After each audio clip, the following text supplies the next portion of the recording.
Et on en vient à la DASCO 19 qui concerne des subventions d'investissement à 27 collèges au titre du budget participatif des collèges. Et la parole est à Éric Ellers. Merci Monsieur le maire, mes chers collègues. Nous sommes opposés au principe même d'un budget participatif s'il revient à se défausser de l'insuffisance du budget d'investissement dans les collèges en reportant la gestion de la pénurie sur les bénéficiaires.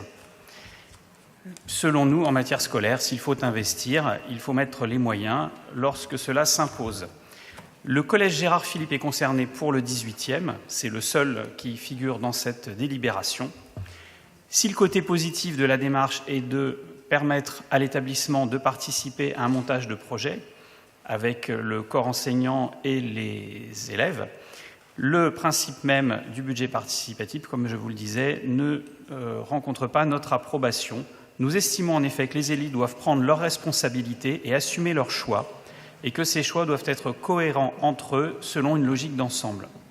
Je constate par ailleurs que certains collèges du 18e anticipent avec appréhension une baisse de crédits émanant de la collectivité parisienne. Alors, il ne s'agit pas forcément de crédits d'investissement, et que cette baisse se ressentira sur le nombre, la diversité ou l'ouverture des activités proposées ou des sorties scolaires.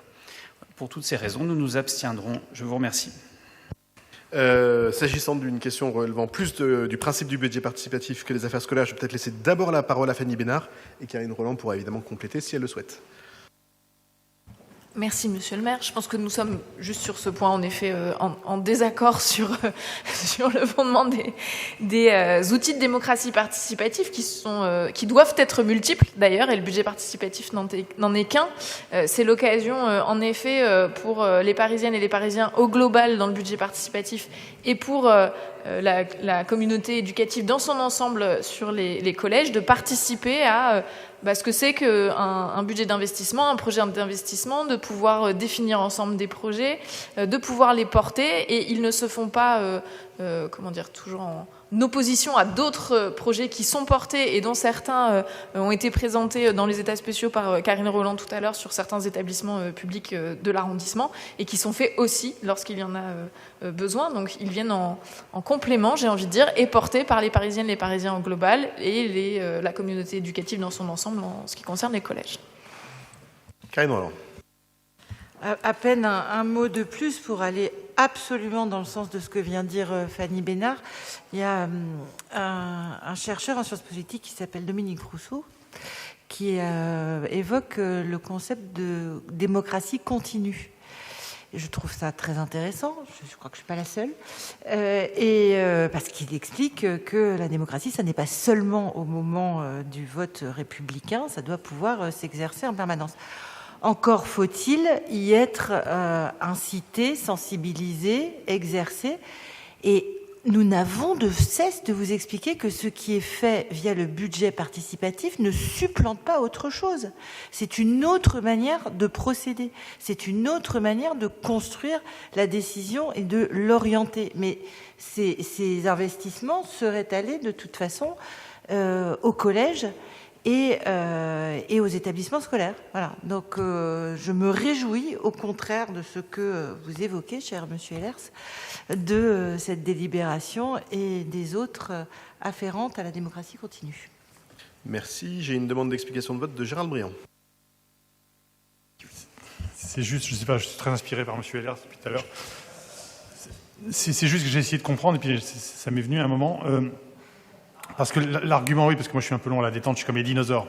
Et vous dites que en fait, c'est aux élus d'assumer tous les choix. Enfin, c'est ça l'idée. C'est ça. Le problème, c'est que, alors bon, vous n'êtes pas en gestion, en fait. Je dis heureusement pour les habitants du 18e, mais imaginons vous l'étiez. Vous l'êtes aujourd'hui, vous êtes en gestion, et donc vous êtes en situation de diriger un exécutif, etc. Et vous vous rendrez compte d'une chose, c'est qu'en fait, vous ne pouvez pas décider de tout. C'est pas possible. Vous ne pouvez pas être la personne qui va être en situation d'avoir un avis sur tout, et il faut ces éléments de respiration. C'est comme ça. C'est comme ça. C'est-à-dire que je sais bien que vous êtes plutôt dans une démarche de gros plans, etc., de pouvoir justement ça, bah oui, de pouvoir un peu décider de tout à la vie, et donc c'est ça qui vous intéresse. Je sais bien que la planification, c'est quelque chose qui vous intéresse beaucoup, mais il se retrouve que en fait, la vie, elle n'est pas comme ça. Et elle a besoin de ses respirations. Après, moi, je ne suis pas défenseur de la question des budgets participatifs tels qu'ils sont faits, parce que je vois leurs faiblesses, je vois qu'il y a des choses qui sont intéressantes, mais qui font qu'il y a des gens, dans le 18e par exemple, que j'en connaisse, qui aujourd'hui formulent des propositions et arrivent avec toute une série de choses sur lesquelles nous, élus, on n'aurait pas pu penser parce qu'on n'a pas cette proximité. Souvent, sur un bâtiment, par exemple, je ne sais pas moi, décoré dans une rue. Enfin bon, il y a tellement de choses qui fait qu'au final, c'est une richesse. Et je pense qu'il ne faut pas le voir comme quelque chose qui va prendre du pouvoir. Parce que si vous dirigiez donc, le 18e arrondissement, vous apercevrez à quel point il y a besoin de donner un avis, d'essayer justement de trancher des choses, et en l'occurrence, c'est compliqué. Donc avoir ces espaces de respiration sont plutôt bien, et en plus, je pense qu'une démocratie aujourd'hui représentative, qui a une histoire, elle va continuer d'évoluer.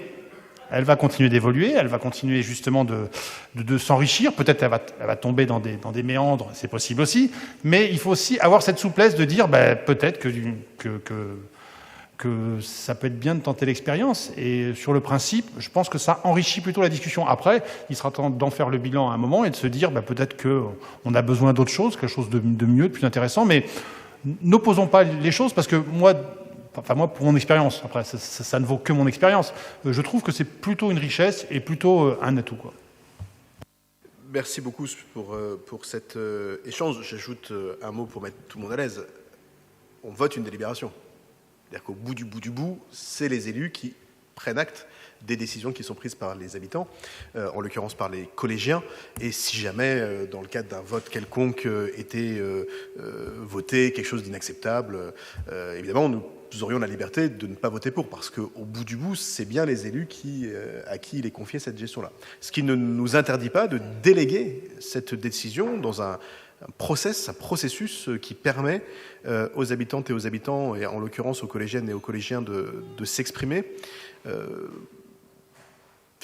pense que personne ne conteste l'idée que dans le moment de crise démocratique que vit pas seulement la France, mais beaucoup la France, mais l'ensemble des démocraties occidentales, la réponse, elle est, à mon sens, pas vers plus d'autorité d'en haut vers le bas, mais elle est plus d'intégration des citoyennes et des citoyens et de participation à la décision. Au fond, ce qui manque beaucoup pour beaucoup de nos concitoyens, c'est le sens de notre démocratie. Et je ne suis pas sûr que le fait de dire on confie notre souveraineté une fois tous les 5 ans au Parlement ou une fois tous les 6 ans dans une collectivité, et ensuite on a un chef qui chef et tout le monde suit, je ne suis pas sûr que ce soit la réponse à la crise de la démocratie. Je crois même qu'au contraire, plus l'autorité s'exerce de façon verticale, alors que l'ensemble de la société fonctionne de manière de plus en plus horizontale, plus on nourrit cette crise de la démocratie. Et donc je fais le diagnostic assez inverse de celui que vous exprimiez. Et je crois qu'au contraire, il faut qu'on multiplie ce type d'espace, ce type de lieu, mais effectivement, à la fin de la fin, il y a une délibération. Et si un jour était voté dans le 18e, ce qui n'arrivera jamais, mais une proposition des citoyens qui proposerait la création d'une statue fasciste dans le 18e, évidemment, à la fin, on voterait contre. Ce sera notre responsabilité. Mais ce n'est pas ça qui se passe. Et les projets qui sont votés sont toujours des projets qui ont du sens et qui sont d'ailleurs très rarement en opposition avec le sens de la politique qu'on essaye de mener. Ce qui est intéressant quand même. On n'a pas de projet radicalement inverse à la politique municipale qui est menée avec ce budget. Et donc je crois beaucoup à cet outil et je crois beaucoup que c'est une réponse à la crise de la démocratie qu'on vit. Voilà pourquoi je vais voter avec beaucoup de conviction la DASCO 19 qui est pour, qui est contre, qui s'abstient. Elle est adoptée et je vous en remercie.